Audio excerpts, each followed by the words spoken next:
Ok, bueno, buenas tardes, noches ya de nuevo. Vamos a continuar el día de hoy con el tema de manejo de memoria en C++.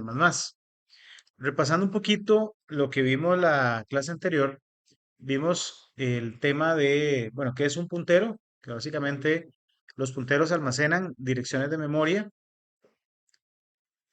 Los punteros como tal, bueno, vamos a repasar un poquito por acá. Recordemos que cuando nosotros definimos un apuntador, un punterito, ¿verdad? Imaginemos que tenemos una variable entera. Digamos que una variable entera x igual 10. ¿Ok?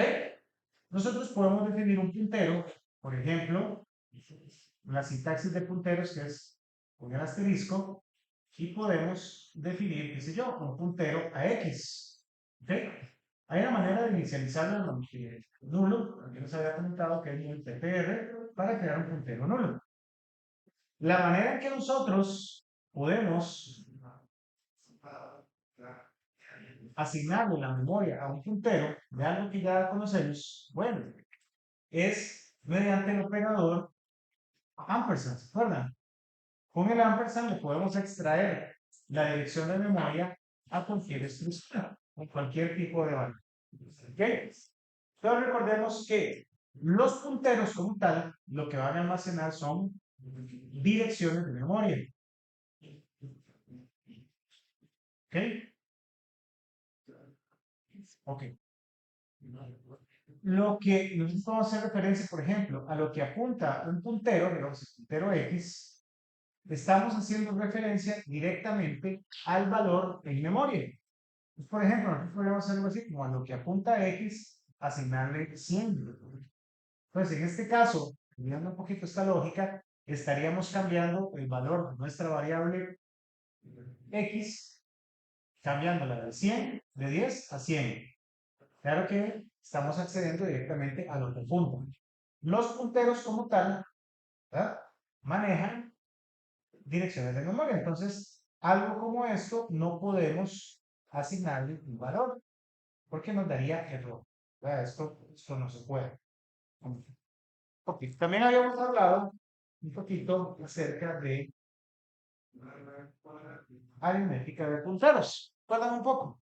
La aritmética de punteros me permite utilizar operadores como más y menos sobre los punteros. Esto es, para que este puntero pase a apuntar a una dirección de memoria, ojalá sea continua, ¿ok? Bueno, continua va a ser, ojalá sea del mismo tipo, ¿verdad? Tiene que ser del mismo tipo, por ejemplo, en este caso enteros, ¿ok? Por ejemplo, entero, que son 4 bytes. Entonces, si el puntero está aquí y nosotros le decimos más 1, por ejemplo, entonces estaría haciendo un brinco de ¿cuánto? De 1 por 4 bytes para posicionarse en esta posición. Si le decimos más, estaría brincando a la otra posición. Bueno, eso, estaría brincando a la otra posición. Si le decimos, por ejemplo, menos algo, estaría brincando un total de, por ejemplo, en este caso, 4 bytes a una posición anterior. Si le decimos menos, estaría brincando igual 1 menos. ¿Ok? Hemos hablado un poquillo de aritmética de punteros y en general lo que tenemos que tener, digamos, y bueno, son muchas cosas, pero en consideración es eso. Los punteros como tal almacenan direcciones de memoria. Lo que apunta al puntero, estamos referenciando de la memoria a dónde está, por ejemplo, mi variable, ¿verdad? Directamente en la memoria. ¿Ok? Estos, como les dije, no pueden recibir un valor que no sea una dirección de memoria. ¿Ok? Con el operador ampersand puedo quitar, puedo extraer la dirección de memoria de variables, ¿ok? De alguna variable o eventualmente la dirección de memoria de cualquier cosa. ¿Ok? Bueno, veamos un poquito por acá antes de hablar de la asignación de memoria dinámica. Ahora,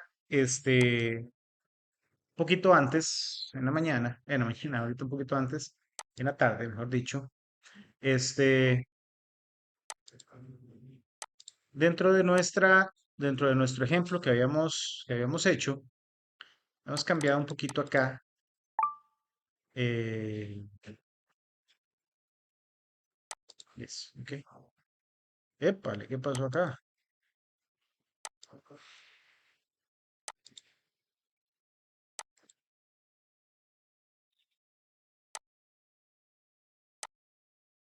Ahí está. Sí, cambiándome de perspectiva el code blocks más adelante. Ok, habíamos hecho en este pequeño ejemplo este manejo de punteros en la clase anterior. Entonces, igual, el ejemplo que hicimos acá, declaramos una variable, le asignamos, bueno, declaramos un nuevo puntero, decimos que este puntero apunte a lo que tiene la variable. De hecho, le metimos un pequeño, un par de líneas de código más para ilustrar.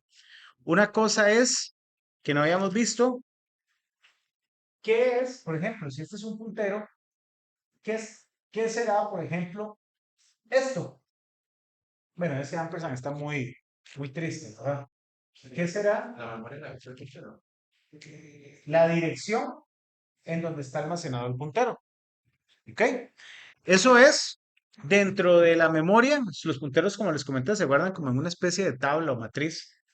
Entonces, esto me daría de referencia el espacio de memoria a donde está almacenado, eso, a donde está almacenado mi puntero, nada más. ¿Para qué se utiliza? Pues no se utiliza, pues no sé, bueno, se puede utilizar para algo, pero eventualmente la gracia del puntero es que apunte a otro tipo de cosas, no a sacarle la dirección a mi mismo puntero. ¿Ok? Y otra cosa que hicimos, interesante fue este operador sizeof. El operador sizeof me permite o nos va a permitir extraer o obtener el tamaño en bytes de los tipos de datos. Por ejemplo, en este caso, un tipo de dato entero nos daría un valor de 4, que son 4 bytes. ¿Ok? Por ejemplo, un valor double nos daría 8 bytes. Un string, un string nos estaría dando 32 bytes. ¿Ok? De hecho, este operador lo vamos a usar mucho cuando manejemos archivos y vayamos a guardar información de estructuras en archivos para saber exactamente, archivos binarios, para saber cuánta memoria tengo que guardar y volver a cargar desde los archivos. Ok, esto fue un poquito lo que habíamos hecho adicional. De hecho, ¿se acuerdan esos ejemplos? Ah, bueno, también un poquito de la parte aritmética de punteros que habíamos visto en la clase anterior. Ok, sabiendo que un array es básicamente un puntero, ¿no? Un apuntador. Los arreglos, ha comentado un poquito por acá, los arreglos son un tipo, son punteros. ¿Qué pasa con los arreglos? Los arreglos, cuando yo declaro un arreglo, por ejemplo, un arreglo de enteros, ¿verdad? Como en este caso, un arreglo de tamaño 8, ¿verdad? Int array de tamaño 5. ¿Ok? Estamos creando espacios de memoria continuos. ¿Ok? Y lo que estamos haciendo acá es una especie de apuntador, ¿ok? Al primer elemento. En este caso, cada uno de estos va a medir 4 bytes. ¿Verdad? 4 bytes acá, 4 bytes acá, acá y acá. ¿Ok? Cuando nosotros creamos un arreglillo, como les dije, estamos básicamente creando un apuntador al primer elemento. Por eso es que acá no fue necesario extraerle la memoria o extraerle la posición de la memoria donde está el array, porque ya el array es un puntero como tal. ¿Ok? Entonces ahí con esto hicimos un poquito de aritmética de punteros. Ya sabíamos que teníamos el puntero, como son 4 bytes. Teníamos el puntero posicionado aquí. Entonces, ¿qué pasa, por ejemplo, si yo digo, bueno, puntero, aquí tenemos valores, por ejemplo, 6, 7, 8, 9 y 5. No sé, a ver si tenemos que pongámosle 2. ¿Ok? Si yo digo que puntero más igual 1, o le digo que puntero se le asigne puntero más igual 1, entonces ya deja de estar apuntando a la primera posición a la que estaba, sino que dice, bueno, quiero hacer un salto multiplicado por 4 bytes, caería acá. ¿Ok? Los bytes me van a decir cuántos, o el tamaño, o el tipo de datos me va a decir cuántos bytes me brinco de un espacio a otro para la aritmética. Por ejemplo, si fuese, por ejemplo, PTR más, pues si lo tengo posicionado acá, lo pasaría. Por ejemplo, puntero más 2, pues donde estoy posicionado, 1 y 2. ¿De cuántos bytes? De 4 bytes. Es una manera de manejar arreglos. De hecho, es una manera diferente de ver la parte de los arreglos. Ok, con esta idea vamos a empezar el día de hoy con esta parte de asignación y liberación dinámica de memoria. ¿Ok? Con ayuda de los punteros, C++ permite reservar dinámicamente espacios de memoria ubicados en la zona que se conoce como heap, que comparte recursos de la memoria con el stack. El stack es como quien dice la pila de memoria. De hecho, por acá vi un poquito sobre esta parte de gestión de memoria. Cuando ejecutamos un programa, el sistema operativo le va a asignar un proceso con algo de memoria llamado la memoria virtual, donde ejecutarse. ¿Ok? Esa memoria virtual se va a dividir en segmentos. Entonces, vamos a tener esta parte. De lo que me interesa recalcar el stack y el heap. ¿Ok? Dice por acá, el stack o en el stack van a estar variables locales, funciones, llamados, etcétera. Y en el heap va a haber memoria adicional, ¿no? En el heap va a haber memoria adicional que se puede solicitar, que vamos a solicitar en tiempo de ejecución. ¿Ok? Entonces, viendo un poquito por acá sobre cómo está compuesta la memoria, ¿ok? El segmento de texto, este que está por acá, esta es la memoria que nos van a dar, contiene instrucciones ejecutables y es de solo lectura. El segmento de datos va a contener inicialización de variables estáticas, variables globales y estáticas globales. El heap, o también llamado montón, va a tener memoria que se va a reservar dinámicamente por el programador para almacenar sus variables, variables temporales, y se gestiona con funciones como malloc, calloc, arrayalloc y free. Bueno, esto en C++ es el new y el delete, ¿ok? New, delete y demás, ¿ok? Y el segmento, bueno, ese segmento es compartido por todos los subprocesos, bibliotecas compartidas y módulos que se cargan dinámicamente en el proceso. Y el stack, que es llamada la pila, va a estar ubicado en la parte superior de la memoria y va a contener la pila de llamadas o el call stack. Se trata de una estructura LIFO, que quiere decir last in, first out. El primero en entrar es el último en salir. No, el último en entrar es el primero en salir, donde se van a almacenar argumentos pasados para el programa, cadenas de entorno, etc. De hecho, el heap está en parte de la memoria, o sea, lógicamente que se comparte con el stack. ¿Ok? Entonces, sabiendo, nosotros vamos a agarrar memoria de lo que se llama el stack. ¿Ok? Un poquito como de cultura general en teoría. Ok. Para la reserva de memoria existen dos operadores. El primero es el operador new, ¿verdad? Que ya les hemos visto un poquito. Nosotros podemos perfectamente acá reservar memoria. Nosotros podemos reservar memoria. Eso podemos hacer algo como esto. Entonces podemos venir y declarar un puntero ¿no? Que se llame puntero. Lo vamos a inicializar, digamos, en null ptr para. Vamos a ver. Nosotros podemos llegar y decir acá, a ptr, o sea, el puntero como tal, le vamos a asignar, ¿qué le vamos a asignar? Un new qué?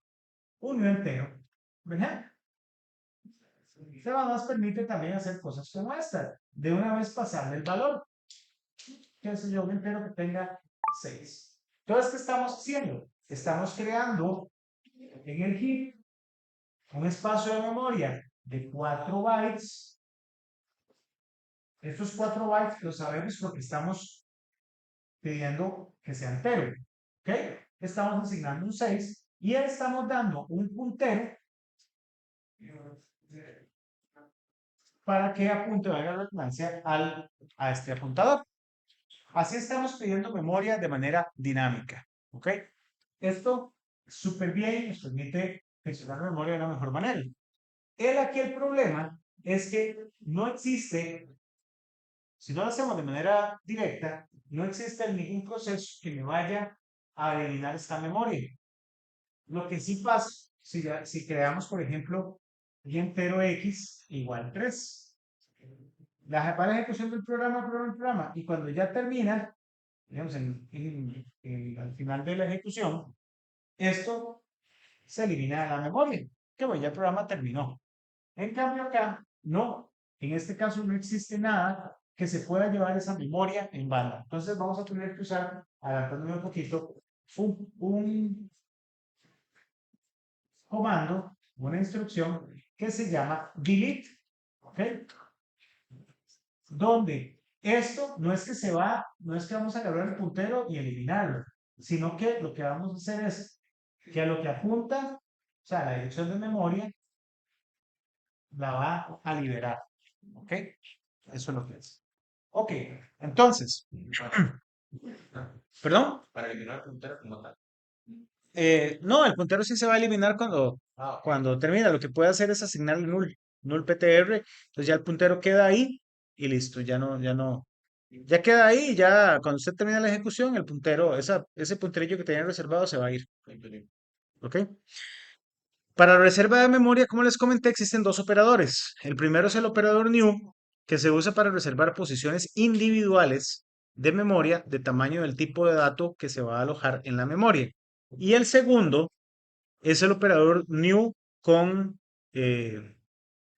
paréntesis cuadrados, que permite reservar al mismo tiempo varias posiciones consecutivas de memoria, como es el caso de los arreglos. Por eso es que los arreglos son un tipo de puntero. ¿Ok? Veamos por acá un poco. Nosotros podríamos crear, con eso lo vamos a ver con un ejemplo, pero nosotros podríamos crear algo como esto. No sé, un entero, pongámosle arreglo. No, un puntero entero que se llama arreglo. ¿Ok? Y acá decir que arreglo es igual a un new entero. Y aquí decir el tamaño de mi arreglo. ¿Ok? Eso es válido. ¿Cuál? Ah, no, no, bueno, sí, sí, puede ser. O sea, limpiar, inicializarlo. Es una buena práctica. Por cualquier cosa. ¿Ok? Bueno, si hace eso, estaría como que cobrando una parte, ¿verdad? O faltaría nosotros si está agarrando. No, aquí estoy asignando un nulo este y aquí después ya le estoy diciendo que es Ah, ok. una red. Pero suave, suave en Quaker. ¿Ok? Como les comenté, el problema con la reserva dinámica de memoria es que se debe ser, perdón, debe ser liberada de nuevo de manera manual una vez que no se necesita más. Ya que en C++, a diferencia de otros lenguajes como Java, no existe una entidad que pase llevándose los elementos que creamos en memoria. O sea, no existe lo que se llama el garbage collector. Entonces, es necesario el uso de operadores y funciones que permitan realizar la liberación de memoria, que en el caso de no hacerse correctamente, nos va a generar algo que se llama fuga de memoria, o también llamado los memory leaks, ¿ok? Son fugas de memoria que se dan cuando nosotros manejamos memoria de manera dinámica y no la eliminamos o no borramos esa memoria como tal. Para eso existen los operadores delete y delete paréntesis, que nos van a servir para liberar memoria reservada con los operadores new y new paréntesis respectivamente. ¿Ok? Para eso existen esos dos. Podemos realizar reservas dinámicas de memoria para miembros de clase también. En general, declaramos un puntero a un tipo de dato que se va a alojar en la memoria. En el constructor de la clase vamos a realizar la reserva con los operadores new y delete.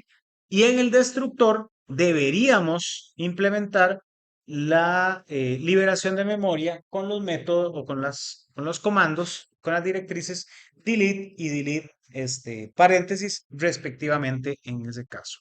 ¿Ok? Para hacer la destrucción de esos. Ok, veamos acá un pequeño ejemplo. Tenía preparados por acá. Estos son ejemplos muy simples, los tengo acá en Visual Studio Code. Un par de ejemplos ahí rápidos. Este de liberación y asignación de memoria, estos ejemplos están en la página compartida, todos están ahí, ¿ok? Para que los tengan a disposición. Vean este pequeño ejemplo. Vamos a cerrar toda esta vaina, si no. Ok. Asignación y liberación de memoria. ¿Ok? Ese es un pequeñito ejemplo, bastante sencillo. Bueno, esta clase está creada ahí, digamos, como para una clase medio mal puesta en el camino para poder hacer un tipo de dato, para poder instanciar objetos de esta clase, por decirlo así. ¿Ok? Entonces aquí en el main, vean interesante, aquí vamos a crear, como hicimos en este caso, vamos a crear un puntero a entero y aquí de una vez estoy diciendo que me genere un nuevo entero. ¿Ok? Lo podemos hacer así, con el valor, o podemos decir que solo genere un entero. ¿Qué va a hacer esto? Cuando se ejecuta esta instrucción, lo que va a hacer es tomar e irse a la memoria.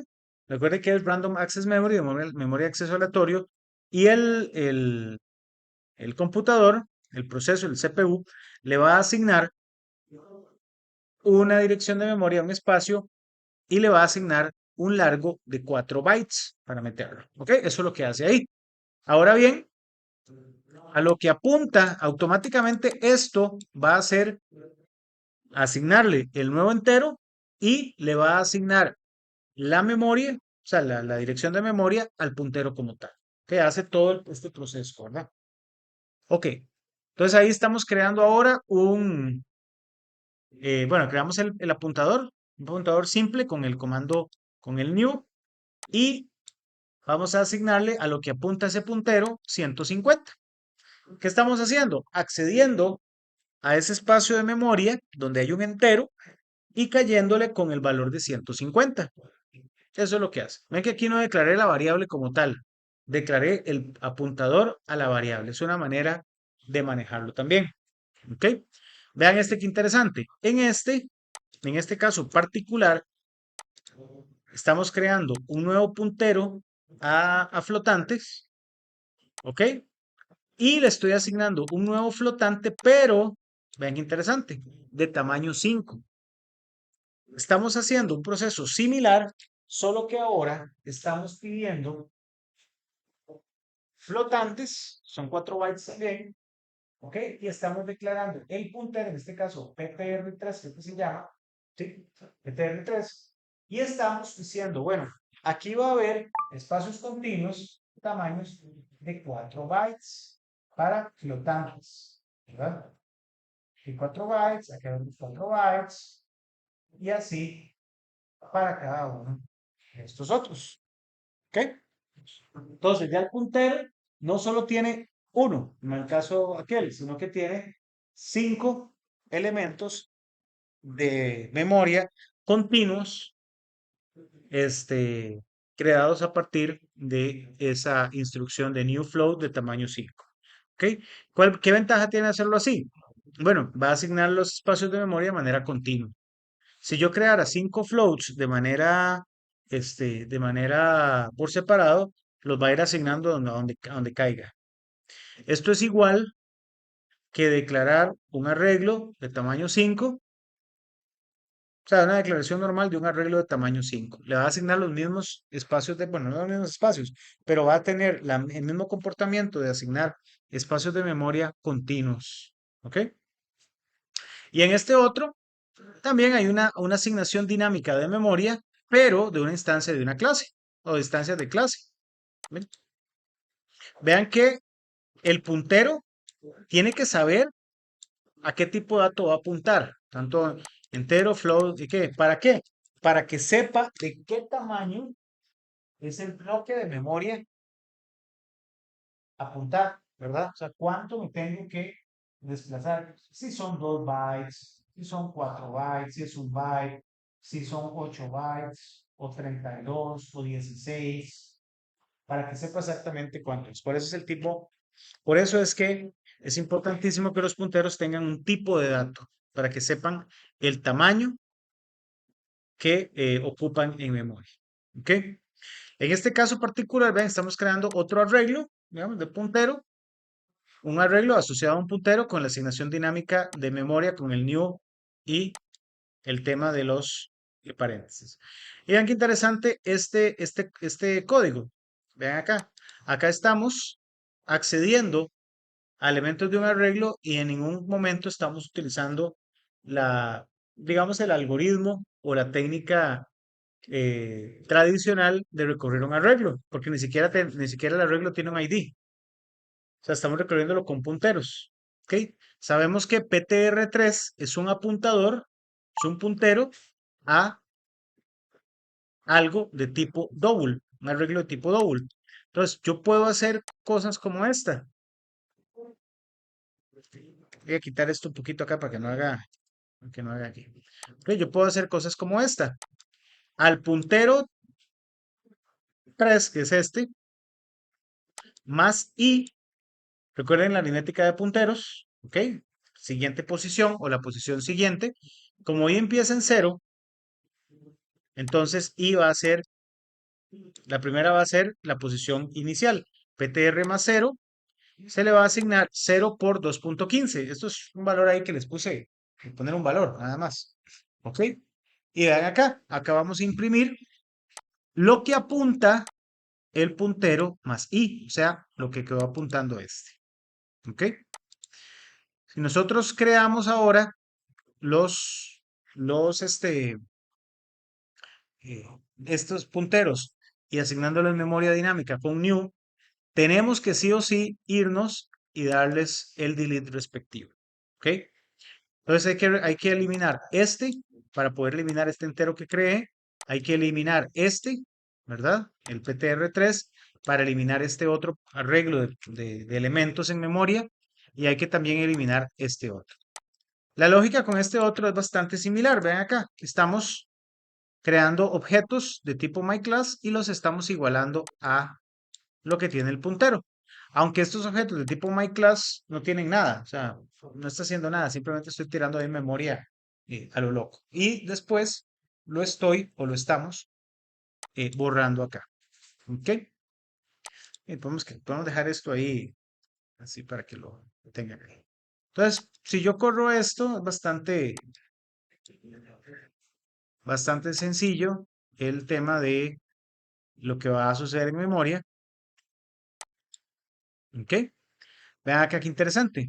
Estoy haciendo el recorrido de un arreglo que ya lo creé acá arriba, sin hacer referencia a sus índices, sino al puntero, y el puntero es el que está pasándose a cada uno de los espacios de dicho arreglo. ¿Ok? Eso haría más fácil recorrer a la matriz. La cada matriz se lo va a recorrer seguido. Porque se guarda seguido todo. Bueno, Sí, sí, ya tener que hacerlo con mucho cuidado. pero sería como, o sea, ya no tendríamos que hacer un tipo de brute force, porque se podría, tipo, como la matriz se guarda, podría recorrer así y solamente tendría que saber a partir de donde empieza cada. Sí, exactamente. Exactamente. En este caso, como para que fuese un arreglo, habría que hacerlo como una especie de arreglo de punteros, básicamente. Veámoslo por acá. Vamos a hacerlo en un ejemplillo adicional. ¿Ok?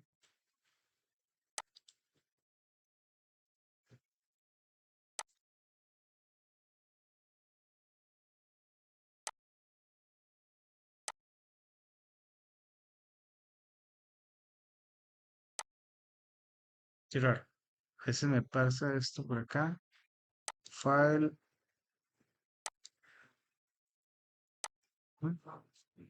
Vámonos.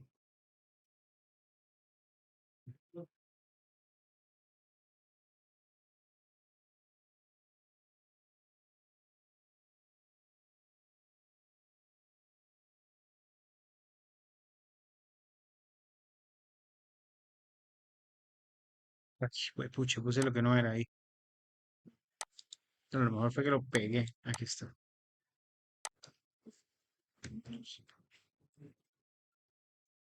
Ahí está. Ok, entonces voy a agarrar este, lo voy a copiar acá. Voy a quitar lo que no ocupo. Nada más. Este otro también no lo voy a ocupar. Y tampoco ocupo este. Vamos a tratar de hacerlo de una manera rápida.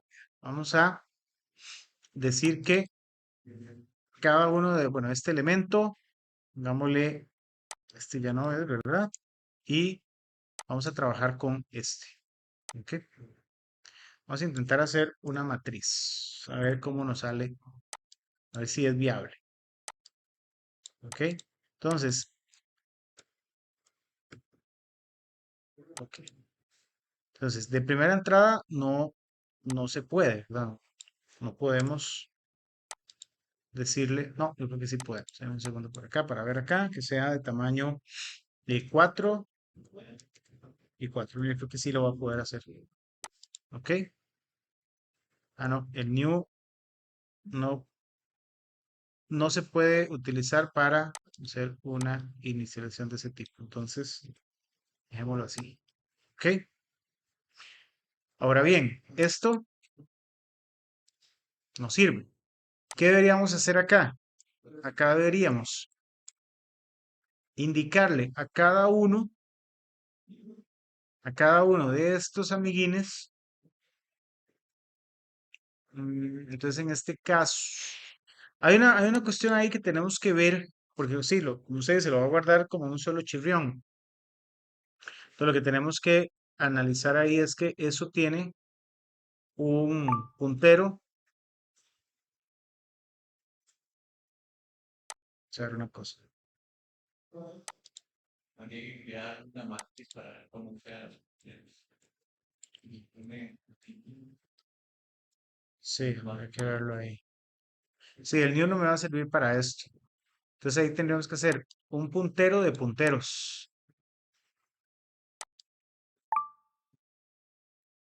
Sería un puntero de punteros. Ok. Voy a revisar bien cómo manejar la matriz con punteros porque sí está medio escaramusco. Vamos a ver acá. Vamos a preguntarle a San Google. Ejemplo de matriz celulares con punteros. Matrois. Ay, güey, puchica. Bueno, para no perder ahí tiempo, no tengo conexión, pero no perder tiempo, vamos a seguir y ahorita lo buscamos para ver, ¿ok? Ok. Eh, Parte importante también cuando hacemos manejo de memoria, déjame por acá para irme otra vez al ejemplo. Cuando hacemos manejo de memoria, este es si utilizamos, por ejemplo, en clases, como en este caso, si tenemos miembros de clase que son punteros, ¿ok? Esto es muy normal. De hecho, lo vamos a ver ahora esta semana que viene que empezamos con listas enlazadas.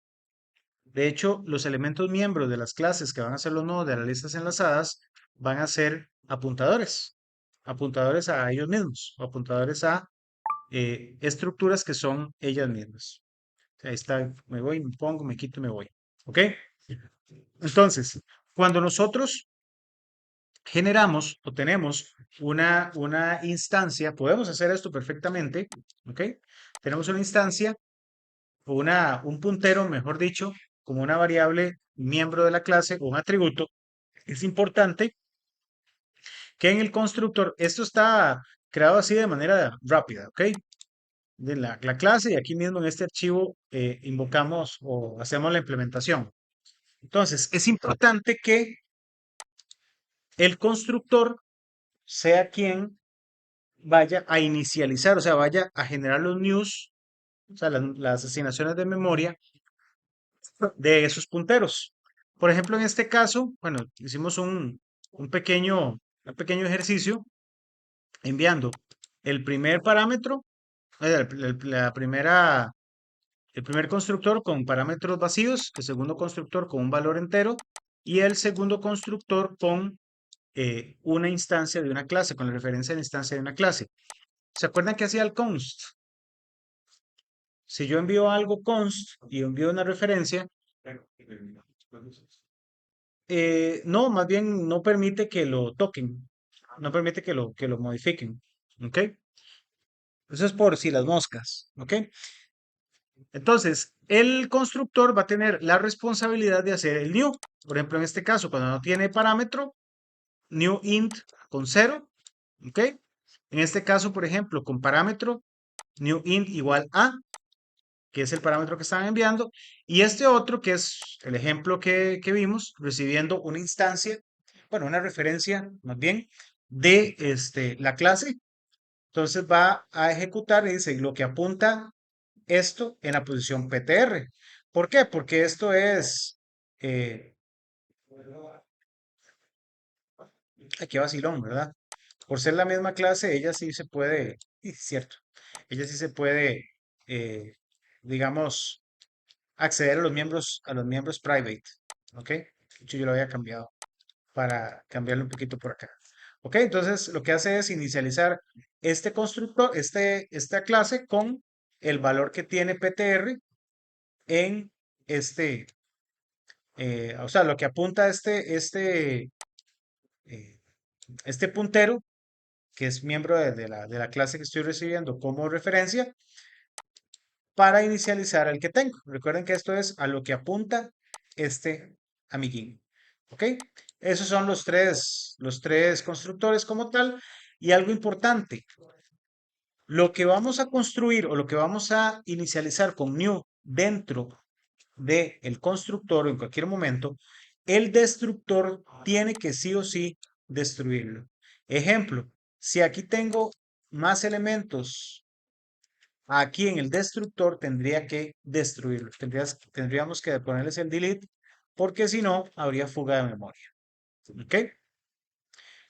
El ejemplo como tal, bueno, el show memory, básicamente lo que va a hacer es mostrar el contenido del puntero y la dirección de la memoria que tiene, nada más.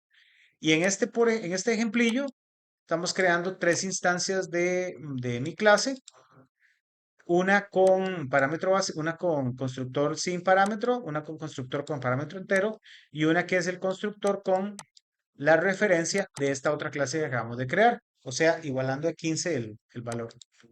Y en general, pues la ejecución de esto es muy básica, ¿ok? Me mostraría, me mostraría acá, por ejemplo, ¿ve? Me mostraría cuál es la dirección de memoria en donde está cada uno de estos, ¿ve? Por ejemplo, en este, ¿ok? A, AE, AED, AED y AEF, ¿ok? Para cada uno de esos elementos. Entonces, el primero sería PTR igual 0 porque se inicializó con 0. Ese segundo con PTR igual 15 y este con PTR igual 15 porque se inicializó a partir de este. Y vean qué interesante este. Este está diciendo memoria liberada y le estoy diciendo cuál fue el puntero que estoy liberando. Por ejemplo, el primer puntero, ¿verdad? En este caso, más bien sería el segundo puntero, el último puntero, mejor dicho, ¿ok?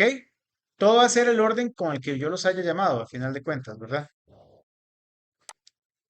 El primero, como vemos por acá, era este. Este va a ser el último que se va a llamar. El segundo fue este. Bueno, este. Va a ser el segundo que se va a llamar. Y este que fue el tercero va a ser el último en destruirse como tal. ¿Ok? Perdón, va a ser el primero en destruirse como tal. Ajá, first in, last out. Correcto. ¿Ok? Entonces, de esto derivamos que tenemos que ser responsables para liberar la memoria que nosotros usamos, tanto eh, variables normales, o sea, punteros a tipos de datos normales, como cuando utilizamos los punteros como si fuesen miembros de clase, o sea, atributos. Ok. ¿Una pregunta hasta ahorita? Señorito. Ok. Bueno, ahora vamos a hablar un poco de polimorfismo. ¿Qué es polimorfismo en C++? Es muy interesante. De hecho, polimorfismo, si nos vamos a la definición, lo podemos acotar como la capacidad, mira qué vacilón. Polimorfismo es la capacidad de adoptar formas distintas. Esa es la definición literal de polimorfismo. En el ámbito de la programación orientada a objetos, Me gusta la imagen. está imantado eso. Se entiende el polimorfismo como la capacidad de llamar funciones distintas con un mismo nombre. ¿Ok? Estas funciones pueden actuar sobre objetos distintos dentro de una jerarquía de clases sin tener que especificar el tipo exacto de los objetos. ¿Ok? También lo podemos ver en este ámbito como la calidad o la cualidad que tienen los objetos para actuar de diferente manera ante el mismo mensaje. ¿Ok? Eso es el concepto de polimorfismo. Actuar o responder de diferente manera ante el mismo mensaje como tal. ¿Ok? Una clase puede exhibir comportamientos o métodos que no tienen definidos en sí misma, sino en otras clases que se derivan de ellas. Es decir, una misma clase puede adoptar muchas formas diferentes dependiendo de las redefiniciones presentes en la clase que se derivan de ella. Ahora bien, existen dos tipos de polimorfismo, si queremos verlo así. El polimorfismo estático, que se lleva a cabo en tiempo de compilación, y el polimorfismo dinámico, que es un poquillo más complicado de entender, pero bueno, tampoco es la gran cosa, que se lleva a cabo en tiempo de ejecución. ¿Ok? Veamos un poquito. El polimorfismo estático ocurre, ¿ok? Cuando se presenta un proceso conocido como early binding, ¿ok? O también llamado static binding. ¿Qué quiere decir esto? Bueno, la memoria que se reserva para un polimorfismo se reserva en tiempo de ejecución, ¿ok? En este caso se atribuye el polimorfismo particularmente a la sobrecarga de funciones, métodos, la sobrecarga de operadores y la programación genérica mediante el uso de templates o mediante el uso también de interfaces. ¿Ok? Entonces, estamos hablando de un polimorfismo estático cuando estamos sobrecargando funciones. ¿Verdad? ¿Cómo sobrecargamos una función? Con, ¿cómo podríamos sobrecargar una función? Mismo nombre con diferentes parámetros. ¿Ok? Sobrecargar operadores, pues ya lo hemos visto, ¿verdad? Que es una cualidad que tiene, que podemos sobrecargarlos como si se tratasen de funciones, ¿ok? Como tal. Y la programación mediante templates, bueno, podríamos estar hablando también de las famosas interfaces como tal y quien las vaya a implementar. Veamos acá, vamos a ver por acá, un template es una plantilla de la cual puedo derivar o puedo heredar, si fuese el caso, o puedo utilizarla como referencia para... Sí, podríamos decir que las interfaces entran como templates. Pero no es Z, tipo T. Es un tipo de template, sí, correcto. ¿Ok?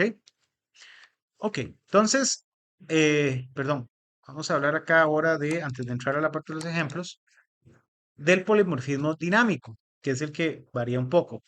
Este polimorfismo sucede en tiempo de ejecución. Entonces, en este caso, la memoria que se reserva para este polimorfismo se reserva en el momento que la aplicación lo requiere. Este proceso es conocido como late binding o dynamic binding. ¿Ok? O sea, se compila, pero en el momento de la ejecución se hace una reserva de memoria dependiendo de cómo se esté llamando, por decirlo así, a método como tal. Se implementa mediante el uso de métodos virtuales de clases que son redefinidos en clases derivadas. Les había comentado. Es estrictamente necesario el uso de la palabra reservada virtual, cual como hicimos en las clases abstractas, ya que este polimorfismo depende de un proceso en el cual tenemos un puntero a funciones de consulta. Tenemos una tabla de funciones virtuales para resolver si un método que se invoca es el que está definido en la clase base o bien es un método que tiene una redefinición de las clases derivadas. ¿Qué quiere decir esto? Bueno, al final, todos estos métodos polimórficos, digamos, pues se van a almacenar o los almacena el compilador como en una tabla y va y se va a fijar si la definición que quiero o la definición que deseamos es parte de la clase base o es parte de la clase padre o de las clases padre como tal. ¿Ok? Hay una parte importante acá, que es cuál definición de los métodos es la que vamos a utilizar y en qué momento. ¿Ok? Como ya les había comentado, nosotros podemos redefinir los métodos de las clases que heredamos, ¿verdad? Pero en ocasiones decimos, yo quiero ejecutar el método, pero de la clase padre. Entonces, mi clase como tal va a responder a un estímulo, a un mensaje de manera diferente, ¿ok? Ante, digamos, el mismo llamado. Entonces va a elegir si ejecuta uno o si ejecuta el otro como tal, ¿ok? Es como que tenga el método, una hoja, no va a ser un líder. Sí, exacto. O sea, que uno implemente, digamos, el tema de que se hunda y otro implemente el tema de que salga a flote, ¿ok? El polimorfismo dinámico, entonces, se va a referir a que se puede apuntar un puntero del tipo de la clase a objetos del tipo de la clase derivada. Esto permite que una instancia del tipo de la clase base pudiese invocar métodos del tipo de la clase derivada, siempre y cuando sean métodos redefinidos y que hayan sido declarados en la base con la palabra virtual. ¿Ok? Ahora sí. Veamos acá un pequeño ejemplo de polimorfismo dinámico. Pero digamos, esto de la, oye, el modo dinámico no podría hacerse como una clase que sea abstracta, ¿verdad? Porque No, porque una ahí sí la abstracta, clase abstracta tiene que definir la otra. Que estamos hablando de ya definiciones que están en la clase padre, digamos. Veamos este pequeño ejemplo de polimorfismo, Una clase concreta. la clase concreta, sí. ¿Ok? Veamos este pequeño ejemplo como tal. Vean. Tenemos una clase base, ¿ok? En la cual estamos implementando un par de métodos. Pongámosle método 1 y método 2. Vean, el método 1 es virtual. Y vean la gran diferencia acá con, la, con lo que tiene que tener una interfase o una clase abstracta. ¿Se acuerdan que para ellos los métodos son virtuales puros? Cuando un método es virtual puro, ¿qué debíamos haber hecho? Igualarlo a cero y no implementarlo, sino que lo implementa la clase de la cual deriva de él, la clase que va a derivar de él, ¿verdad? ¿Perdón? la clase de derivado. Exacto. La sentencia virtual puede ir sin la igualación, sin igualar a cero la definición de la función, convirtiéndola en una función virtual. Eventualmente es una función polimórfica, podríamos decir así. ¿Ok? Entonces, veamos, en este caso tenemos una clase base y una clase derivada. Vean, lo estoy metiendo acá mismo. O sea, si quiere, ahorita lo pasamos, pero yo se los puedo pasar ahorita al otro, que es el punto H y demás. Pero así ilustra bastante bien. Entonces, tenemos la clase base, ¿verdad? Con dos métodos. Un método virtual que se llama método 1 y un método normal que se llama método 2. La clase derivada hereda públicamente de la clase base, con lo cual está heredando todos estos métodos, ¿correcto? Esta clase pública, perdón, esta clase base, derivada, perdón, hereda públicamente de clase base. Y vean qué interesante, implementa también lo que se llama un método one, ¿ok? O sea, tiene este que heredó y está implementándolo él. También tiene el método 2, ¿ok? Vean qué interesante la parte del main. Vamos a crear acá, vean qué vacilón esto, vamos a crear un apuntador a la clase base, ¿ok? Del cual quiero, ¿qué? Una clase derivada. Esto es parte un poquillo ahí del tema de que la clase derivada, como heredó de la clase padre, es una clase, no la podemos interpretar como una clase padre. ¿Ok? Entonces, vean acá, creamos un puntero de clase base a un objeto de la clase derivada. La herencia me permite, si se programa de cierta manera, me permite entender o, o la palabra se me va, me permite tratar, por decirlo así, un objeto de la clase derivada tal cual fuese un objeto de la clase padre. ¿Ok? Eso. ¿Perdón? Exactamente, sí. De hecho. ¿Ok? Entonces, yo estoy pidiendo, pero vean qué interesante, lo que estoy pidiendo acá es un puntero de la clase base, al cual estoy diciendo, deme algo de la clase derivada. Aquí se cae esta vaina y hay que tener mucho cuidado si la clase derivada implementa atributos adicionales, Ah, porque ya va a cambiar ahí. ah, Exacto, se puede hacer más grande. Puede funcionar, pero hay que hacer otras partes. Igual lo vamos a analizar. ¿Ok? Vean interesante esta parte. ¿Ok? ¿Cuál de estos creen ustedes que se estaría llamando? Vean, es un puntero de la clase base al cual le dijimos que es una nueva clase derivada. se llamaría derivada. O el de la base.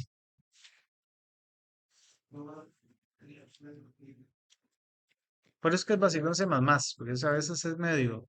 Sí, se queda en más. ¿Cierto? Sí, tienen que contar. Vamos a revisar acá para que vean. ¿Ok? Está llamando al método one En la derivada. de la clase derivada. ¿Por qué? Porque lo que hay ahí es una instancia de la clase derivada, no de la clase base. Y porque llaman la base primero. ¿Por qué está llamando el de la clase base del método 2? Sin que o sea, una instancia de la clase derivada. Pero el puntero a qué es. A la base. Bueno, Ajá. Pero vean qué interesante. Esta yo la declaré como virtual. ¿Ok? Al declararla yo como virtual, ¿qué le estoy diciendo? ¿Ok? es lo que veo desde que estaban las cuatro clases que dicen, no sé, tenía como 29, no sé, de horas. Ah, no, eso es herencia, como tal. Bueno, eso es parte de la herencia. Pero vean qué interesante. Vean, Pues se sacan los juegos sin poder virtual. eso es por ser virtual, pero esto sí se puede instanciar. Este sí, Sí, porque porque no es sí, virtual puro. O sea, no es un método virtual puro. Yo puedo crear una instancia de la clase base. Ven interesante acá. Acá estamos definiendo, estamos haciendo esa parte del polimorfismo dinámico. ¿Ok? El polimorfismo estático ya sabemos que podemos redefinir funciones, podemos redefinir, bueno, atributos, bueno, atributos. Podemos definir operadores, podemos definir funciones o métodos. Vean este caso. Bueno, aquí estoy diciendo de mi clase base, este método va a ser virtual. ¿Qué va a pasar? ¿Ok? Que este método depende de cómo esté armado, puede sobreescribirse. ¿Ok? En este caso, podríamos sobreescribirlo o no sobreescribirlo no. Va a haber alguien que lo va a sobreescribir y en ese caso va a tener prioridad según la instancia que se haya creado. ¿Ok? si fuera una instancia de la clase derivada, si fuera un puntero de la clase derivada, pero una instancia de la clase base, No se puede. sí, bueno, No. ¿Ok? Porque la herencia es para es base y luego la clase derivada. ¿Ok? Tendría que este heredar de este y se derivan herencias. Eso no se puede. Eso sería un desmadre. ¿Ok? Entonces, como vemos por acá, tenemos el puntero de la clase base, pero creando una nueva clase derivada apuntando, bueno, para ese puntero. Entonces, cuando yo llamo, cuando lo estoy llamando, es una clase derivada lo que tengo, ¿verdad? Pero un puntero a la clase base. Entonces, dice, bueno, salado, ¿para qué hizo un nuevo de la clase base, de la clase, perdón, derivada, si yo soy un puntero a la clase base? Ah, pero bueno, yo estoy implementando un método virtual, un método polimórfico, por decirlo así, que se resuelve en tiempo de ejecución por el ritmo dinámico. Entonces, por acá me va a permitir decir, bueno, está bien, como este método, aunque yo soy un puntero de clase base y tengo una clase derivada ahí, voy a dejarlo que utilice el de la derivada. Pero en este, por no haber sido virtual, ahí sí salado. Voy con el mío, o sea, con el que prevalece acá. ¿Ok? Esto es un tipo de polimorfismo, como les digo, que se llama polimorfismo dinámico, ejecutándose en tiempo, básicamente la redundancia, resolviéndose en tiempo de ejecución como tal. ¿Ok?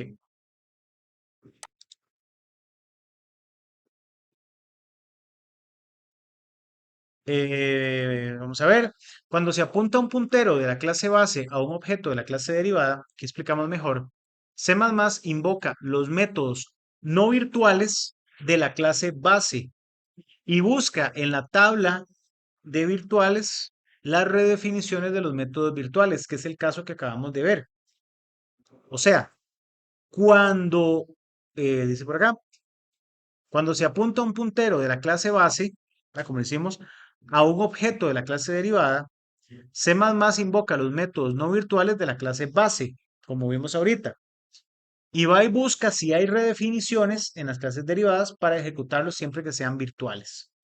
Lo mismo sucede al destructor de la clase. Es interesante.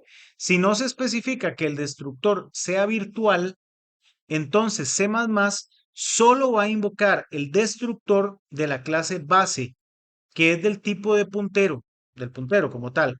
Esto configura una fuga de memoria, un memory leak, ya que el operador new va a retornar un puntero a una reserva de memoria para un objeto del tipo de la clase derivada y dicha memoria no va a ser liberada nunca cuando se libera el puntero de la clase base. Qué interesante. O sea, bueno, ahí no pusimos esos destructores ni nada, ya lo vamos a ver.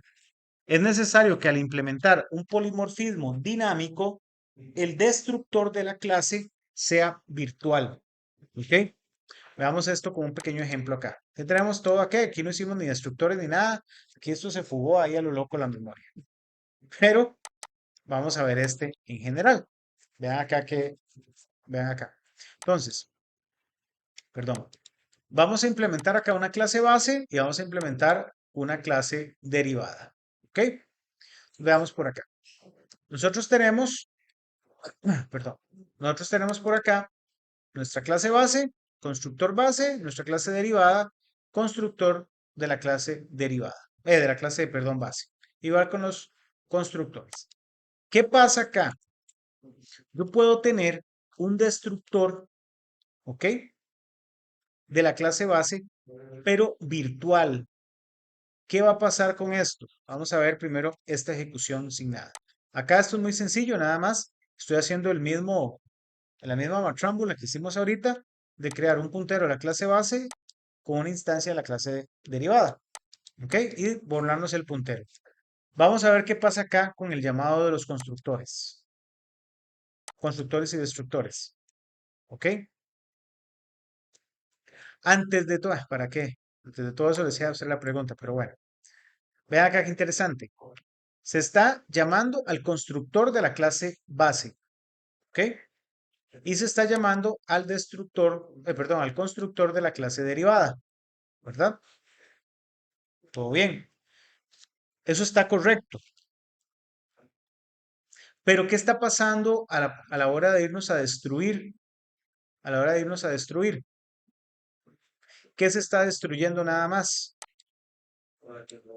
Ajá, nos hace falta que se destruya la clase derivada, que hicimos un new. Ahí quedó memoria y nadie se la está volando. ¿Ok?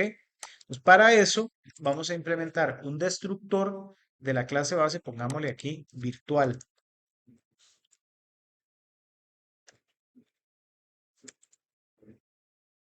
¿Ok? Vamos a dejar ay, perdón, ahí está. Voy a decir otra cosa. ¿Ok? Y ahora sí, vamos a destruir la clase base, pero también vamos a destruir la clase derivada, declarando un destructor virtual como tal. ¿Ok? Entonces, cuando tenemos eh, digamos, esa eh, interpretación, digamos, de crear un objeto de la clase derivada, asignárselo a un puntero de la clase base, tenemos que manejar bien la parte de la virtualidad. ¿Por qué? Porque si no, van a haber fugas de memoria. Tiene que ejecutarse los destructores. Estas clases son bastante sin gracia porque no hacen nada.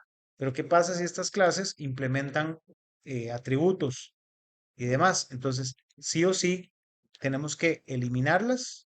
O sea, tenemos que tener la seguridad de que los destructores se están ejecutando de manera correcta. ¿Ok? ¿Todo claro hasta ahora? Son cosillas vacilonas, ¿verdad? No imaginábamos que esto se podía hacer. Ni yo. Ok, ok. Como les dije, el destructor virtual, el polimorfismo, tiene ese problema con el constructor. El polimorfismo tiene un problema, perdón, con el constructor de copia. En clases polimórficas es imposible utilizar el constructor de copia, ya que no existe un constructor que vaya a construir un objeto de la clase derivada a partir de una copia de un objeto de la clase base. Para solucionar este problema de llegar a enfrentarlo alguna vez, se los pongo así porque tampoco es algo que uno dice, oh, pasarme siempre, es necesario implementar un método de clonación, también conocido como un constructor virtual, que lo que hace es retornar una referencia al objeto que se está copiando mediante la utilización del puntero al mismo o el puntero dis. ¿Ok? Vamos a este ejemplillo que nos va a ilustrar, sí, que nos va a ilustrar bien. Vamos a ver. Todo con polimorfismo dinámico. Vean acá. Tenemos nuestra famosa clase base. Todos estos están con lo mismo, ¿verdad? Clase base, tacatacatamba. ¿Ok? Tenemos una clase base que implementa un constructor base y tenemos una clase base que también implementa un constructor. Vean este caso. En este caso, este constructor recibe una referencia a un objeto del mismo, simplemente para inicializarse, nada más, ¿verdad? Fue el caso. Ahora vean, ahora tengo un constructor, ¿verdad? Que es como un constructor, pero es un método virtual de clonación, ¿ok? ¿Qué va a hacer? Este método virtual va a retornar un puntero a la clase base, ¿ok? Y vean, este es virtual puro de clonación, ¿ok? Es un método virtual puro de clonación. Y este otro amiguín que está por acá dice que es un destructor virtual para el tema del polimorfismo, ¿ok?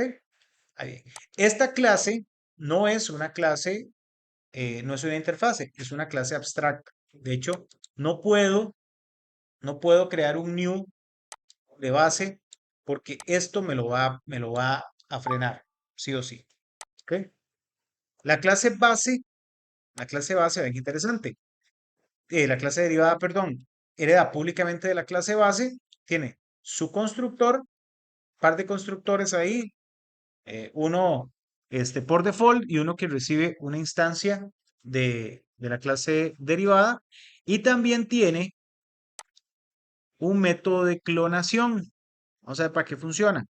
Ven interesante, aquí tenemos un método de clonación y aquí estamos implementando ese método de clonación que recibe un puntero de la clase base. ¿Ok?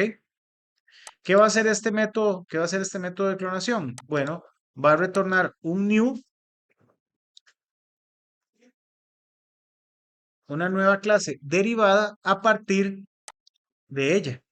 ¿Ok? Y la va a devolver como clase base. Y el destructor hace lo que tiene que hacer. En este caso, pues no haría nada. O sea, simplemente ese mensaje ahí todo sin gracia, porque no tiene que destruir nada, digamos, de instancias, o no tiene que destruir nada propio que haya construido cada una de las clases. Ahora vean, declaramos una clase, perdón, un puntero a la clase base, poniéndole el new derivada. Eso está, eso está bien, ¿verdad? Y ahora veamos esto. ¿Ok? Si yo lo hago de esta manera, vamos a hacerlo primero mal.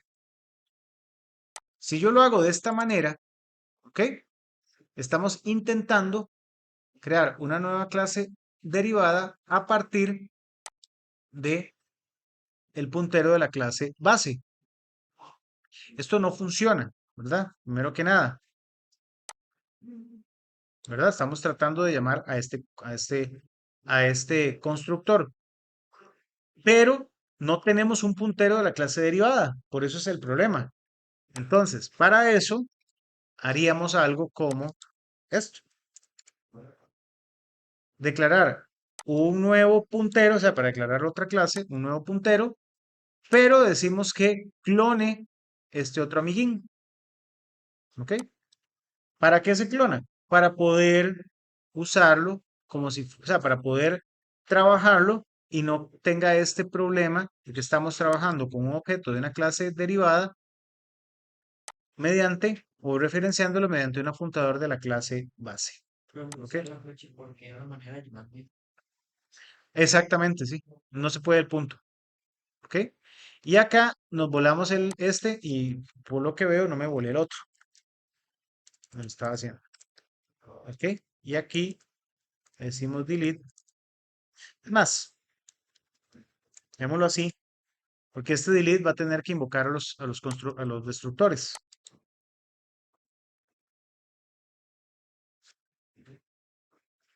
Y ahora vean qué interesante. Aquí estamos creando, ¿verdad? Una nueva clase derivada en un puntero de una clase base. Entonces, se llaman a los constructores, ¿verdad? Constructor de la clase base y constructor de la clase derivada. Ahora estamos haciendo este otro, una clase base, y vean qué interesante. Aquí estamos mandando esta parte de clonación. Está enviando el constructor de la clase base y el constructor de la clase derivada. ¿De dónde es este? De este. ¿Ok? Una clase derivada con respecto a ella misma. Y ahorita aquí se me olvidó destruir, como les dije, que lo dejamos así. ¿Qué se me olvidó destruir? PTR2. No vaya a jugar. ¿Ok? Como les digo, esto no es, o sea, esto es cero común, pero sucede en el caso de que fuera necesario. ¿Ok? Entonces hay que tener mucho cuidado. Creo que unas partes más que tenemos que tener cuidado es a la hora de los destructores virtuales, para que se ejecute tanto el destructor de la base, de la clase base, como el destructor de los hijos. ¿Ok? Esto es cuando ocupamos eh, inicializarlo con base en otro objeto, por decirlo así.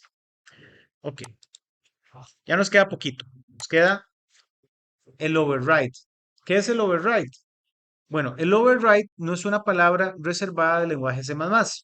Es un especificador que sirve para indicar que un método de una clase derivada es una definición o una redefinición de un método virtual o virtual puro de la clase base. No puede utilizarse override con métodos que no son redefiniciones o definiciones de métodos virtuales. ¿Ok? O sea, vean acá este ejemplillo también vacilón. Dentro de la clase, todo necio yo con las clases base y derivada. Tenemos una clase base, ¿ok? En las cuales tenemos un método, aquí quedó medio chancho, un método virtual que se llama myMethod, cualquier cosa puede tener eso, y tengo un método en la clase derivada que le voy a poner la palabra override. ¿Qué quiere decir override? Cuando ustedes vean override, quiere decir que ustedes están redefiniendo, redefiniendo el método virtual heredado que ustedes tuvieron por acá. ¿Ok? Recuerden que esto es virtual, no virtual puro. ¿Ok? Pues si fuera virtual puro, no podemos hacer nada de eso. ¿Ok? Entonces, el override lo que dice es que estamos hablando de una redefinición de ese método como tal. ¿Ok? Entonces, ¿qué pasaría? Si yo utilizo, si yo instancio esta clase y mando a llamar a myMethod, va a mandar a llamarse la redefinición. ¿Ok? O el override. Entonces, cuando ustedes vean override, es ignorar lo que, bueno, ignorar no, dejar por fuera lo que heredamos y sobreescribirlo nosotros. ¿Ok? ¿Qué otra parte es interesante? La palabra reservada final. ¿Ok? No sé si la han visto. Esta palabra reservada tiene dos connotaciones, básicamente. Una tiene que ver con herencia y es cuando una clase en su definición va acompañada con el especificador final, quiere decir que se prohíbe la posibilidad de hacer herencias de esta clase. Por ejemplo, cuando estemos haciendo herencia jerárquica, ¿ok? Ya digo, ya, esta clase ya nadie quiero que herede, le coloco la palabra final. O sea, ya esta, de otras palabras, la esterilizamos, la castramos, ya no puede tener hijos. ¿Ok? Y la segunda connotación que tiene la palabra final, ¿ok? Tiene que ver con los métodos virtuales de una clase. Básicamente, la palabra final se va a utilizar para evitar que un método virtual pueda ser redefinido por una clase heredera. O sea, bloquea el override, bloquea que se pueda hacer override de la clase como tal. Entonces, recordemos, el override, si colocamos override acá, ¿ok? Estamos redefiniendo, estamos reescribiendo esta función en la clase derivada. Si colocamos, ahora sí vamos con el final. Si colocamos final, ¿ok? Primero puede ir por herencia, ¿verdad? Si heredamos y decimos final, estamos castrando esa clase para que ya no tenga hijos. O sea, eso es lo que hace, digamos. Bloquearla para que haga herencia, ¿ok? Para que no tenga descendencia. Y la segunda, como les dije, con los métodos virtuales, para evitar que se redefinan, ¿ok? Vean acá un pequeño ejemplo, ¿ok? Aquí estamos teniendo una clase base, ¿verdad? Esta clase dice que es final. Esto no se puede heredar de ella, ¿ok? Entonces puede ser que herede y también le ponemos final al final. Cuando ustedes vean eso, quiere decir que esa clase no puede tener herencia, ¿ok? No puede tener hijos. Ahora bien, cuando nosotros tenemos una clase, perdón, un método virtual y le ponemos la palabra final al final, antes de la definición, este método, este llamado método final, no puede ser redefinido por clases heredadas. Pero sí lo puede heredar. Sí, lo hereda, sí, pero no lo puede redefinir. O sea, no le puede hacer override que vimos anteriormente. ¿Ok? Vean acá. Acá yo intento heredar públicamente de base 1 y aquí le dice Nel pastel. ¿Ves? Clase final no se puede heredar de ella. ¿Ok? Y vean este otro. Aquí yo estoy tratando de redefinir de alguna manera esta final también. Aquí sí heredo bien de base 2, pero vean, aquí trato de definirlo. Es más, si yo le pongo acá override, ¿ok? Ahí le dice cuál override y cuál override, va jalando, no se puede. No se puede hacer override a una función denotada como final. ¿Qué hace esto? Esto nos puede ayudar a blindar funciones. Eso, ay, no. La verdad es que yo programé bien esta clase, hace todo bien, entonces vamos a blindarla. Esto se hace, por ejemplo, en equipos. Dice, bueno, es que el equipo no sé qué hizo esas clases, entonces nosotros estamos heredando de ellas para otro desarrollo, pero no me gustó o no sé, no quiero que el parámetro venga con 3 decimales, sino que venga con 2. voy a hacer un override o la voy a redefinir. El polimorfismo acá la redefino y yo voy a usar la mía. Si esta está blindada como final, le dice, ¿sabe qué? Tómela, que no puede. ¿Ok?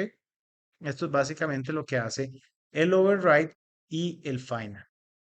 ¿Ok? Y ya casi para final, ¿ok? Podemos analizar ahora este operador que se llama el static cast o el static cast. Este operador es muy sencillo, simplemente ejecuta una conversión explícita de un objeto desde una clase a otra. ¿Ok? Solo es posible entre clases que estén relacionadas por herencia, eso es importante. Es decir, se puede utilizar para hacer una conversión de un objeto de una clase base a una de sus clases derivadas, o lo que se llama un downcasting, ¿ok? O bien para convertir un objeto de una clase derivada a su objeto de la clase base. Entonces aquí sí puedo hacer lo que usted me había preguntado, pero con el static cast. O sea, puedo tratar una clase base como si fuese una clase derivada. Downcast. Ajá, Pero digamos, esto no se le puede hacer a una clase abstracta. exactamente. ¿Ok? En el caso de polimorfismo dinámico, con estos métodos virtuales, cuando se usan los métodos virtuales, es muy útil cuando se quiere hacer llamados a métodos no virtuales que fueron redefinidos en las clases derivadas. ¿Ok? Esta operación en general se lo conoce como downcasting. O sea, si tenemos métodos en clases que ya quedaron y que no los podemos llamar como hicimos ahora, entonces hacemos este downcasting. Este operador static cast también se puede utilizar para realizar una operación conocida como upcasting, en la que un objeto de la clase derivada se convierte de manera explícita en un objeto del tipo de su clase base para poder ejecutar llamados directos a los métodos de la clase base y no a su redefinición como clase derivada. Esto es muy interesante también y lo podemos hacer en cualquier momento. ¿Ok? Veámoslo para acá. ¿Ok? Con el static cast. Entonces sería, Con static, ajá, con static cast, el objeto, la instancia que uno crea, cambia de clase durante todo el proceso de la ejecución del programa o solo mientras uno lo usa. durante la ejecución. Toda la ejecución. Sí. Veamos este ejemplillo. Aquí tenemos en nuestras clases estas medio chanchorras de base y derivada. Entonces aquí tenemos, recuerda, el método virtual, método 1 y el método no virtual, este, ¿verdad? Vamos ahí bien. Este lo podemos redefinir y todo el asunto. La clase derivada, ¿verdad? Redefine el método 1, ¿verdad? Y este, ¿cómo se llama? No es que lo redefine. Implementa un método 1. Este puede ser virtual también para hacer ese tipo de llamarlo a él en vez de la clase base, si fuese el caso. Y implementa el método 2. Ahora sí, veamos por acá. Declaramos un puntero, ¿ok? De la clase base y declaramos una nueva clase derivada. Mandamos a llamar a ptr method 1. ¿Qué ejecutaría? ¿Se acuerdan? De la clase derivada, ¿Ok? Vamos a repasar. Vamos a ejecutarlo aquí de manera rápida. ¿Ok? Este es este return. Listo. Si nosotros ejecutamos este, estaríamos ejecutando el método de la clase derivada, ¿verdad? Porque es un objeto de la clase derivada en un puntero de la clase base. ¿Ok? Si fuese el método 2, ejecutaría el de este, el de la clase base. ¿Ok? Pero ¿qué pasa? Ahora quiero hacer un cast. O sea, quiero que ejecute, de hecho, el de la clase base. ¿Ok? Entonces veamos. Para este caso, vamos aquí primero, veamos este, ptr slash method 2, para que vean cuál es el que se ejecutaría antes de hacer, este. ¿Ok? Entonces, si corremos este,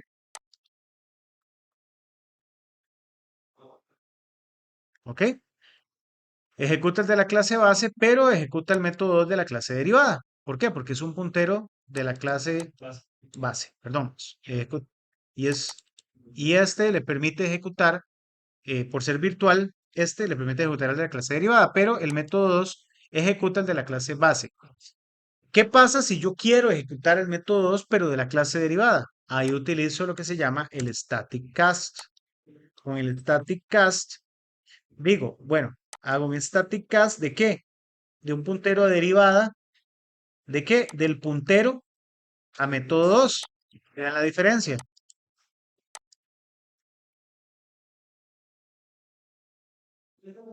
Ahora ejecuto el método 2, pero de la clase derivada. ¿Ok? Si yo intentara, digamos, llamar ahora el método 2 pero de la clase base, pues ya hice eso del static cast, me dejaría hacerlo. Sí, claro. Sí, ok. Ah, ya entendí. No es que yo cambie el puntero. No, aquí estoy haciéndolo para llamarlo nada más. Ok. ¿Ok? Sí, sí, no, no estoy haciendo ningún cambio. Sí, no, ok. O sea, no lo estoy cambiando ya del todo. Ok. Que no cambie el tipo de. O sea, no cambio el puntero como tal. Lo que hago es que ejecute el del otro. ¿Ok? Esto es muy usado, de hecho, para definir cuál es el método que quiero llamar de cuál clase. De hecho, esto sí se utiliza con relativa frecuencia. Como para no tener que tener diferentes cambios. Mm, sí, y para estar seguro de que voy a llamar al que está implementado o la clase hija o la clase padre. ¿Ok? Y por último, el Dynamic Cast. Desafortunadamente, cuando se usa el Static Cast, el compilador no puede comprobar si la conversión que se está tratando de hacer es correcta. De hecho, yo puedo hacer cualquier conversión, me va a funcionar y luego en tiempo de ejecución patalea al canario. Entonces, si no se está haciendo entre si se está haciendo entre clases incompatibles que tienen una clase como ancestro común, o más bien, si no se está haciendo entre clases compatibles que tienen un ancestro común. Para verificar y validar si se puede hacer una conversión adecuada, existe este otro operador que se llama el Dynamic Cast. En Dynamic Cast es muy similar. Vean acá. Vean este caso. En este tengo una clase base con un método virtual, print hola, hola base, y en este otro una clase derivada, ¿ok? Con una clase derivada, perdón, que hereda de la clase base que implementa este mismo. Y tengo otra clase, ¿verdad? Que también dice derivada. Eso es como, eso, yo le había puesto un nombre así por los Simpsons, polipolicías, algo así, como mero estaba entera ahí. ¿Ok? La clase derivada o una derivada o derivado, le hubiera puesto derivado mejor, más fácil. ¿Ok? Ahora bien, veamos en este ejemplo particular. Por ejemplo, cuando queremos enviarle un objeto o un puntero de objeto de base. Entonces podemos enviarle cualquiera. Vamos a ver acá, ¿ven? Derivada, esto lo va a aceptar. Vean acá. Mantenemos o creamos un puntero de la clase derivada que llamemos PTR2 y creamos un puntero de la clase derivada que llamamos PTR3. ¿Ok? Entonces, vamos a preguntar, si PTR2 acepta un casting dinámico a derivada, entonces imprima el hola de la clase o del método derivado. Si PTR3 se puede hacer un cast, ¿ok?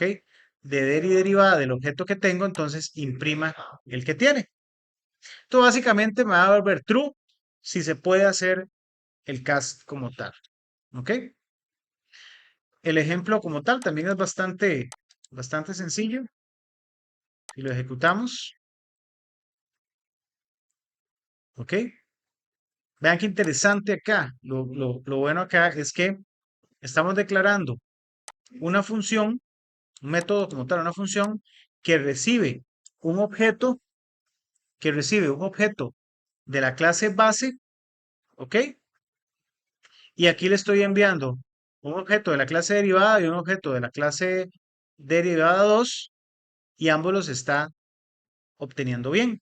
Y aquí estoy analizando si puedo hacer el casting de objeto con tanto con este como este. De hecho, en ambos se pudo, porque ambos tienen un ancestro común. Si no hubiese sido el caso, bueno, primero aquí patalea el arroz, ¿verdad? No lo hubiese podido enviar. Que de una vez. Además, vean, yo aquí puedo decir que no hereda de la clase base. ¿Ok? Y de hecho acá, aquí de una vez, primero aquí me va a generar problemas. ¿Ok? No me va a permitir montarlo en un puntero del tipo de clase base. Pero ese operadorcillo como tal me va a devolver verdadero si puedo hacer bien el cast. O sea, si de forma dinámica puedo hacer el cast correctamente. ¿Ok? Y chicos, el operador como tal al final nos va a servir para identificar si un puntero involucrado en polimorfismo puede ser convertido a cierto tipo de clase, o sea, de clases derivadas. Y lo utilizamos particularmente cuando una función se pasa como parámetro como parámetro un objeto polimórfico, o sea, un objeto que podemos adaptar de diferentes formas, como eso que estamos haciendo. Es decir, un parámetro formal del tipo de la clase base que conlleva un parámetro real del tipo de una clase derivada. O sea, creado un objeto de una clase derivada en un puntero de una clase base. ¿Ok? Y al final tiene el objetivo de hacer que las funciones y los métodos sean más genéricos y se pueda redefinir a un solo método que trabaje con objetos de distinto tipo al mismo tiempo. El operador Dynamic Cast retorna un puntero si se comprueba que la conversión es correcta y en otro caso, perdón, no era true o false, devuelve el puntero y en otro caso retorna un puntero a null. ¿Ok? Entonces, por ahí en la tarea había un último punto de la misma donde este, van a crear una función que se llamaba saludar o algo así, que va a recibir, o sea, que recibe un puntero, bueno, recibe un objeto o una referencia a un objeto a ser vivo, pero yo le mando cualquiera. Eso es básicamente un poquillo. Podrían meterle algo de un Dynamic Cast para ver, para que ustedes validen si se puede hacer la conversión, pero les va a funcionar de hecho. Ok, no sé si tienen alguna pregunta, jóvenes. Hasta ahora. Todo este material ya está, yo ya lo subí y ahora, Lo subió y que ver tratando de estaba como hasta. ¿qué? En el video o Virtual, también, o ustedes dicen en la carpeta compartida del curso está todo, ¿ok? En mediación, bueno, mediación se los voy a poner todos, está bien, también para que los escuchen directamente. Y entre hoy y mañana estaría subiéndoles el video de esta presentación para que lo repasen si fuese el caso, ¿ok? La otra semana, jóvenes, vamos a empezar con este, las estructuras que podemos manejar con memoria dinámica. Listas enlazadas dobles, bueno, listas enlazadas simples, dobles, circulares, dinámicas, arreglos dinámicos, árboles y toda esa cosa. Y el martes les, eh, les presento el proyecto para entrega el 4 de mayo, más o menos, que tiene manejo de memoria y un poquito de objetos también. ¿Ok? ¿Una pregunta? Que estamos. Ah, bueno, la tarea es para el martes, ¿verdad? ¿Viste ya? Bueno, Eso le iba a decir, que la pasamos para el viernes. Sí. De 8. sí, Perfecto. Bueno, jóvenes, muchísimas gracias. gracias,